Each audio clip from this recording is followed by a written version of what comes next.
Then we find these two words, asfim, faja'alahum, then He made them, He transformed them. Ja'ala in Arabic is used when you have something and you turn it into something else. Like you can take wood and turn it into a table, ja'ala. Not khalaqa. Khalaqa means you created it out of nothing. But ja'ala, you took something and you made it something else. Okay? So for example, in Allah Azza wa Jalla says, وَكَذَلِكَ جَعَلْنَاكُمْ أُمَّةً وَسَطًا. He took you, He made you into a nation, a balanced nation. So you're already there, but He transformed you. So Allah is saying these people, Allah transformed them. So that, and by the way, when ja'ala is used, someone was something else before and there's something else after. So they were a powerful army before. And now when Allah transformed them, what did they become? Now we'll find out. فَجَعَلَهُمْ. He didn't say فَجَعَلَهُمْ عَصْفٌ مَأْكُولٌ. He said كَعَصْفٍ مَأْكُولٌ. Ka is used for tashbih. It's used to give likeness. He made them like. He made them like. So Allah wants us to compare what they look like to something you can see. This is also important. We're not there. We're not in front of these armies. We didn't see what happened. It's not on video. So Allah is presenting us video by means of His words. He's presenting us the imagery by means of His words. You want to know what they look like? Because I asked you to wonder, how did I deal with them? You want to know how they look like? Let me tell you, they looked like ka and then asfin ma'kul. So let's look at both of these words one at a time. Asf in Arabic and asif especially is used for winds. Winds that blow, cut off leaves that are, these crumpled up leaves. Especially in the fall, they're all over the ground. And when wind is blowing, you see them in the air. That kind of wind is called asifa, or rihin asif. Asif, literally that which is blowing the leaves and the pebbles in the air.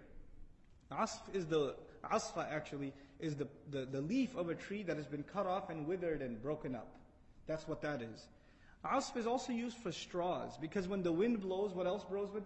These tiny straws in the ground that are weak, they get plucked out and they're flying all over in the air, right? So that's what the word asf is. But He says He made them like asf, but He added ma'kul, chewed up, eaten. Ma'kul means that which is eaten.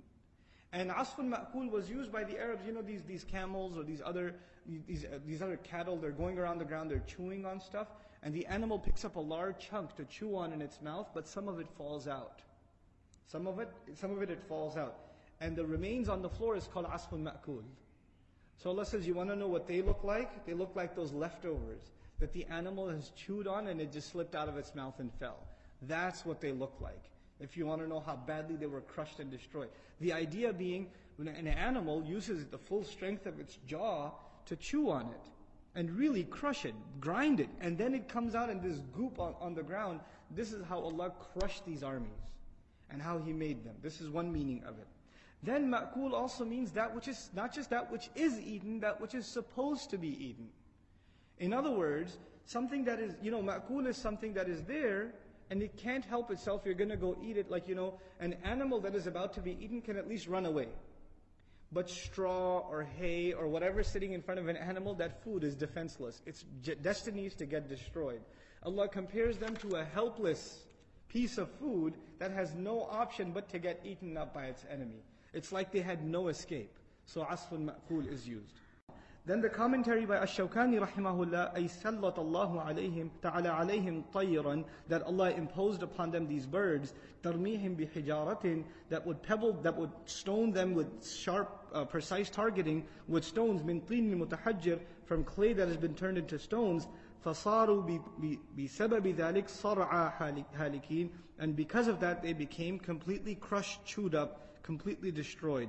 And Allah describes this state of them, فِي تَمَزُّقِهِمْ وَتَنَاثُرِهِمْ كَحَالِ أَوْرَاقِ الْأَشْجَارِ. Allah uses this language to describe them, to poke fun at them. These people thought they were so powerful, and Allah compares them to the weakest thing. Not even a leaf that is connected to a tree, but a leaf that is plucked off of a tree. Completely weak. I mean, it's the symbol of greatest weakness. It doesn't even take a force to move it, winds can move it. So Allah compared the strongest army to the weakest imagery possible. So may Allah Azza wa Jal give us a clear and a deep understanding of this book and the ability to practice upon it.